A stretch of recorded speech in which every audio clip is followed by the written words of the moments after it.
السلام علیکم ورحمۃ اللہ۔ فضائے بدر پیدا کر، فرشتے اب بھی تیری نصرت کو اتر سکتے ہیں، قطار اندر قطار اب بھی۔ گزشتہ پیغام کے اندر میں نے اسی موضوع پر بات کی تھی، آج پھر میں اسی موضوع پر ہی بات کروں گا کہ ہمیں علم ہی نہیں کہ بدر کا جو میدان ہوا تھا، بدر کی جو لڑائی ہوئی تھی وہ کس میدان پر ہوئی تھی، کیسے ہوئی تھی۔ بدر کے میدان پر ہوئی تھی، لیکن کس سچویشن میں ہوئی تھی، کس کنڈیشن میں ہوئی تھی، کتنے لوگ تھے، تو اس کے بارے میں ہمیں علم تک ہی نہیں، اور کیسا ایمان تھا ان لوگوں کا۔ 313 صحابی اور ادھر سے 1000 کی جنگ، 1000 کے لشکر، ادھر سے بھوکے پیٹ، ادھر سے کھانوں سے سیر لوگ، ادھر سے 313، ادھر سے 1000، یعنی کہ ہر 10 بندوں کے مقابلے میں تقریباً 3 مسلمان پڑھ رہے تھے، خود اندازہ لگائیں۔ ادھر سے جی پیٹ اٹھا کر جس صحابی کے بھی کپڑا اٹھا کر دیکھتے تو کسی نے 1 پتھر باندھا ہوا پیٹ کے ساتھ، کسی نے 2 پتھر باندھے ہوئے، رسول اللہ صلی اللہ علیہ وسلم نے بھی 2 پتھر باندھے ہوئے تھے۔ ماہ رمضان کی تپش، رمضان شریف کا ساتھ روزے میں، اور اس کے علاوہ بھوکے پیٹ تھے، چونکہ اس وقت ان کے پاس کھانوں کی فراوانی نہیں تھی، تو کئی صحابی رسول اللہ صلی اللہ علیہ وسلم اور بقیہ رفقاء کرام جتنا بھی تھے، کسی نے چند ایک کھجوروں کے دانے، 1 دانہ 2 دانہ کھا کر روزہ رکھا ہوا تھا، کسی نے پانی کے چند قطرے گھونٹ پی کر روزہ رکھا ہوا تھا، اور کسی نے نہار منہ بھوکے پیٹ روزہ رکھا ہوا تھا۔ جبکہ دوسری طرف لشکر تھا اسلحے سے لیس، ادھر سے چند ایک تلواریں، دوسری طرف لشکر کھانے سے سیر، ادھر سے بھوکے پیٹ، دوسری طرف لشکر پیٹ بھرا ہوا، ادھر سے روزے کے ساتھ، دوسری طرف لشکر کے ساتھ کئی گھوڑے، ان کے پاس کوئی میرے خیال میں 1-2 گھوڑے تھے، ان کے پاس کئی اونٹ تھے، ان کے پاس خالی تھے بالکل۔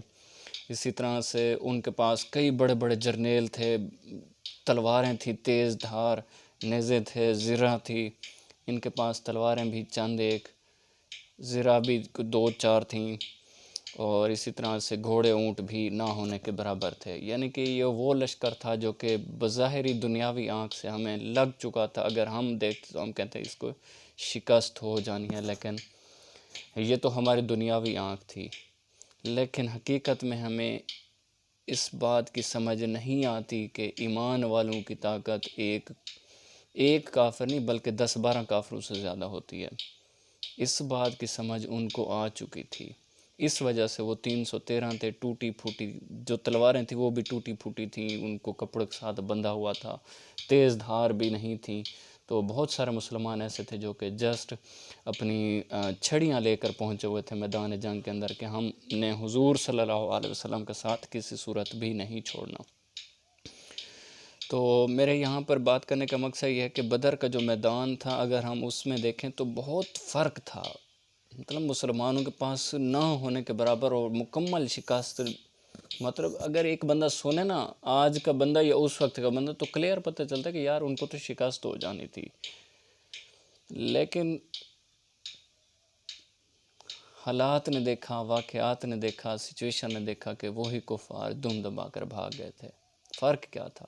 بھوکے پیٹ تھے، لیکن پھر بھی ایمان کی طاقت سے ان کے پیٹ سیر تھے، ایمان کی طاقت سے وہ لوگ لبریز تھے، اتنا لبریز تھے کہ جوش جو تھا، ولولہ جو تھا، وہ طوفانی ولولہ تھا۔ ایک صحابی کو کسی نے کہا کہ یار تم جو ہے اٹھ کر آتے ہو، تمہارے اندر ہے کیا، جان کیا، چھوٹی سی تمہاری جان ہے؟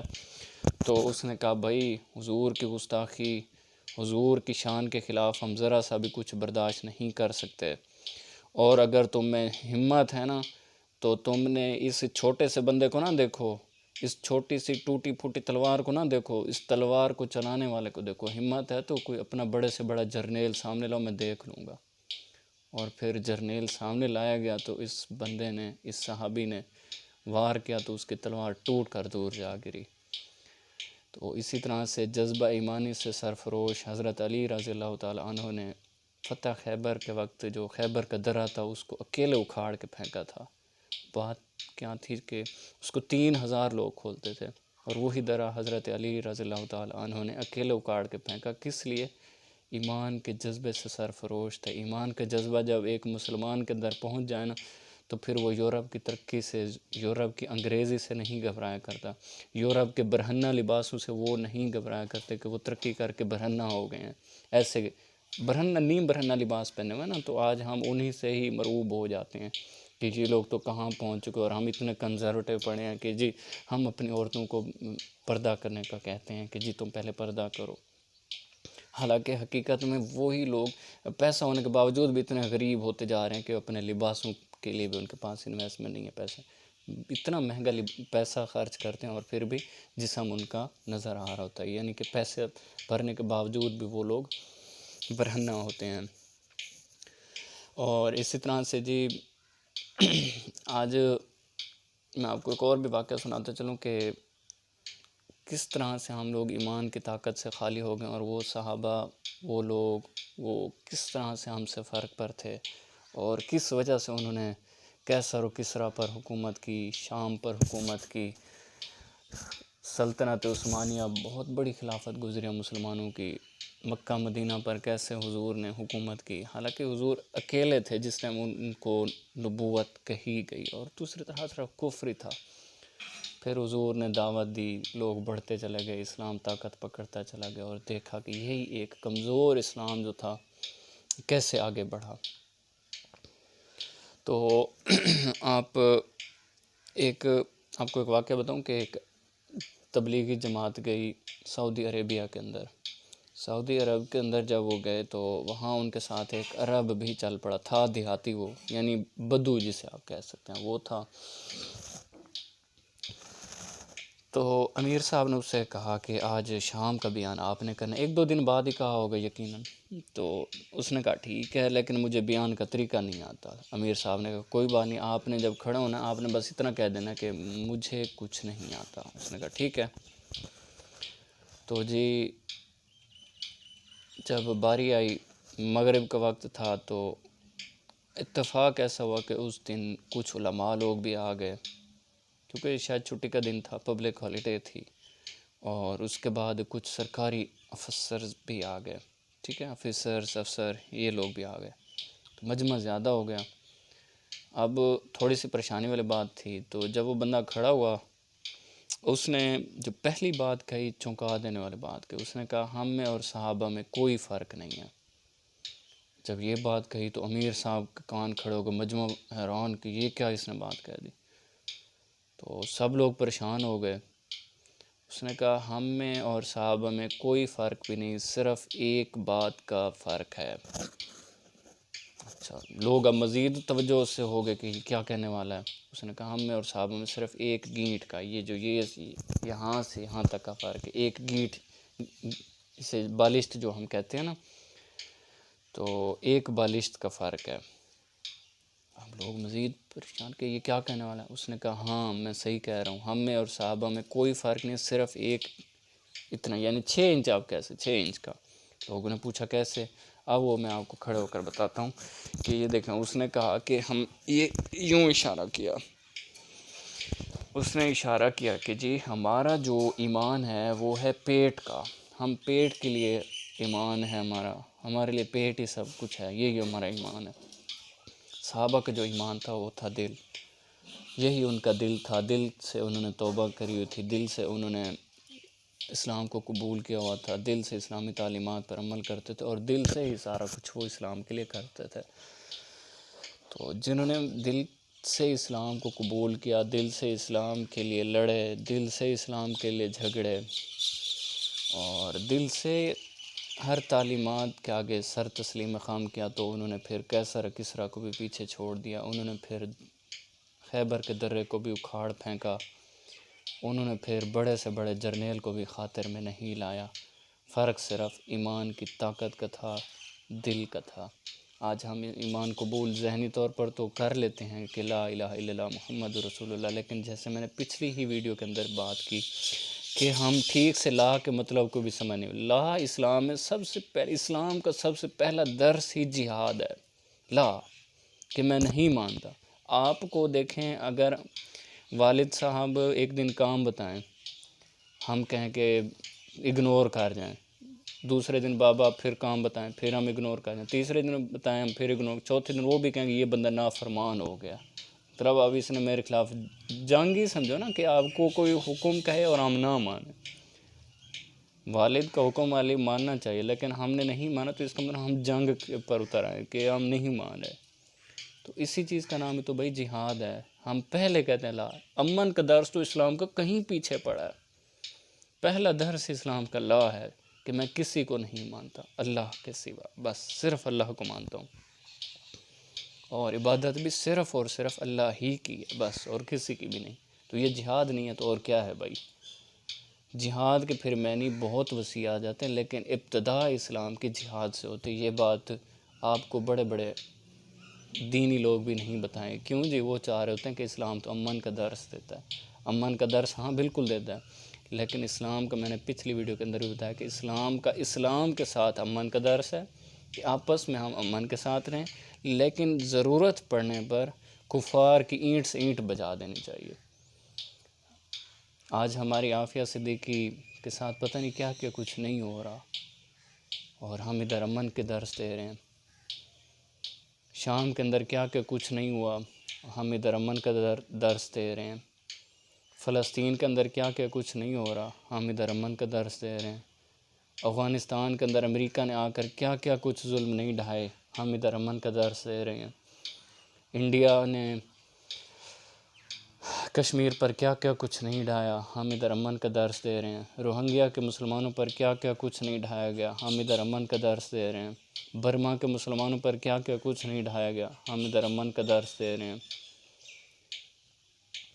انڈیا کے اندر کشمیر سے ہٹ کر انڈیا کے اندر پردے پر مسائل، گائے کو کاٹنے پر مسائل، ہم ادھر امن کے مسائل، امن کے درس دے رہے ہیں. امن کے مسائل بیان کر رہے ہیں، امن کو بیان کر رہے ہیں. جی امن کا درس دیتا ہے، جی امن کا درس دیتا ہے، جی امن کا درس دیتا ہے. فتح مکہ بتاتے ہیں کہ حضور نے امن سے، یہ نہیں بتاتے اس سے پہلے حضور نے ان کی اینٹ سے اینٹ بجائی تھی، پھر جا کر وہ فتح ہوا.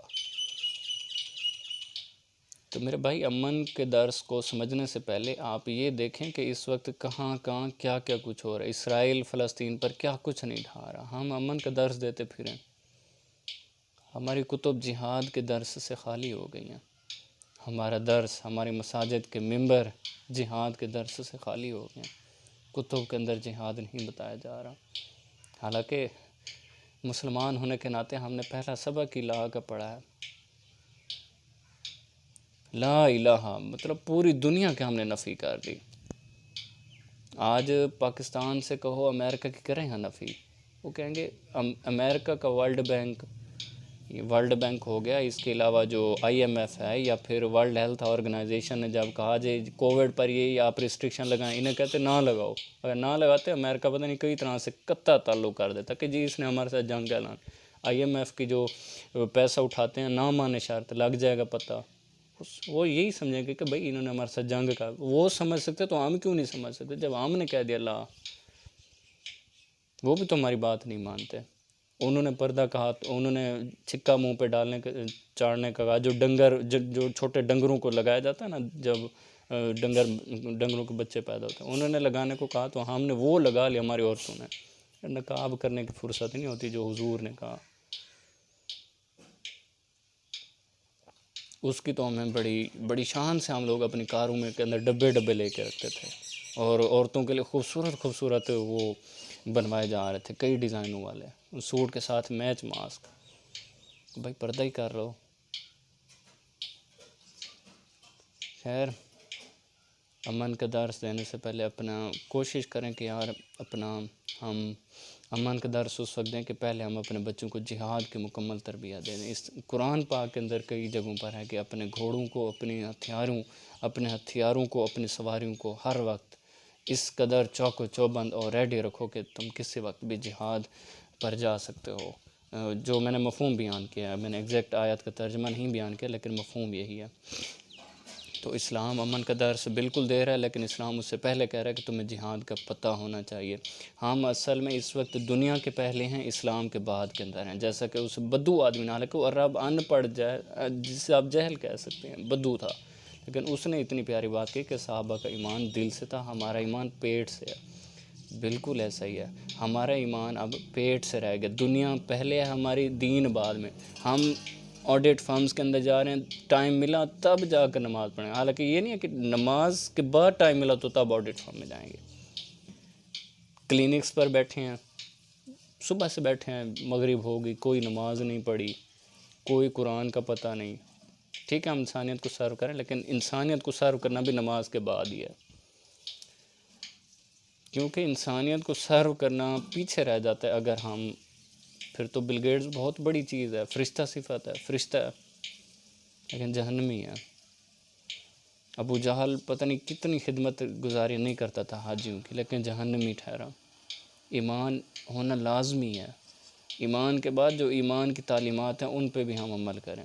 جنت جو ہے نا ایک قسم کی لاک ٹھہری ہے، اس لاک کو ہم نے انہی اعمال کے ذریعے سے کھولنا ہے، یہی اعمال ہی تو چابیاں ہیں۔ نماز جنت کی کنجی، ہم نماز پڑھتے نہیں ہیں، سفر پر جا رہے ہیں تو بڑی توہین سمجھی جاتی ہے اس بس کو، اگر کوئی رکوانے کے لیے کہے تو وہ بھی توہین سمجھتا ہے کہ یار میں کیسے رکاؤں نماز کے لیے، اگر کسی نے پڑھنی بھی ہو تو، اور پھر وہ بس والا بھی توہین سمجھتا ہے کہ یار میں کیسے روک دوں نماز میں، یہ بڑے آگے نمازی ہیں، ہم نے سفر کرنا ہے اپنا، بھئی تم نے اپنا ٹائم پر پہنچنے سے بہتر ہے نماز پڑھوا دو، آگے کہیں ایسا حادثہ ہو جائے کہ سارے غرق ہو جائیں، کو پتہ ہے۔ اور جی اپنی سروس کو بہتر کرنے کے لیے ہم نے جی 6 گھنٹے کے اندر پہنچنا ہے فلاں سے فلاں جگہ پر، کہ یہ نہیں دیکھتے ہم نماز کو ترک کروا رہے ہیں۔ تو امید ہے کہ آپ کو میرا پیغام سمجھ آ گیا ہوگا، میں کچھ بات لمبی کر گیا، لیکن اگر سمجھ آ جائے تو اس 17 منٹ کے میسیج میں اگر ایک بات بھی سمجھ آ جائے میرے خیال سے میرا حق ادا ہو جائے گا۔ لیکن سمجھ آ جانے کے بعد، سمجھ تو آ جاتی کیونکہ یہاں پر بہت زیادہ دنیاوی تعلیم کے لحاظ سے پڑھا لکھا معاشرہ ہے، تو چونکہ جب ہم دنیاوی تعلیم میں کچھ زیادہ پڑھ لیں تو پھر ہمیں ٹیکنیکل باتیں بھی سمجھ آ جاتی ہیں۔ تو یہ تو بڑی سادہ سادہ باتیں میں نے کی ہیں، یہ ضرور آپ کو سمجھ آ گئی ہوں گی، اس پر میں بھی کوشش کروں گا کہ عمل کروں، آپ سب بھی کوشش کریں کہ عمل کریں تاکہ ہماری دنیا بھی سنور جائے، ہماری آخرت بھی سنور جائے، اور کل کو ہماری اولاد بھی، چونکہ ہم آج ٹھیک ہوں گے، ہم نمازیں پڑھتے ہوں گے، قرآن پڑھتے ہوں گے، اللہ والے ہوں گے، تو ہماری اولاد بھی، ہماری آنے والی نسلیں بھی ٹھیک ہوں گی، ہمارے گھروں کے اندر بھی برکتیں آئیں گی، ہمارے چہرے بھی پر نور ہوں گے۔ جزاک اللہ، السلام علیکم۔